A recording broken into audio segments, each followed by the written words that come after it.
Kwento tungkol sa utos ni nanay. Isang umaga, inutusan ni nanay, si Maya Maya. Pumunta ka sa tindahan, ni Haling Perla bumili ka NG, 3 itlog oti, 10 pandesal. Ito ang pera. Matatandaan mo Hyukay ang utos ko? Opo, nanay. 3 itlog otete, 10 pandesal. Ulit-ulitin ko po para hindi ko makalimutan, sagot ni Maya. Si mabuti otete, naisip mo iyan, sabi ni nanay. Habang naglalakat, si Maya papuntang tindahan. Paulit-ulit niyang sinabi ang bibilhin niya. 3 itlog, 10 pandesal. 3 itlog, 10 pandesal. 3 itlog, 10 pandesal. Nakarating si Maya sa tindahan. Naroon si Aling Perla. Maganda umaga, Maya. May bebel? Tanong ni Haling Perla. Opo, Aling Perla. 3 itlog otete, 10 pandesal po. Yutas po sa akin, ni nanayan hibenegay ni Haling Perlahang 3 itlog at 10 pandesal.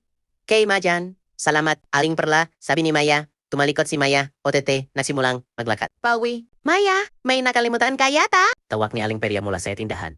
Ha? Wala. Peo? 3 itlog otete, 10 pandesal peo ang binili ko. Sagot ni Maya, nakalimutan mong magbaladya. Abi ni Haling Perla. Ay naku, pasensya na po.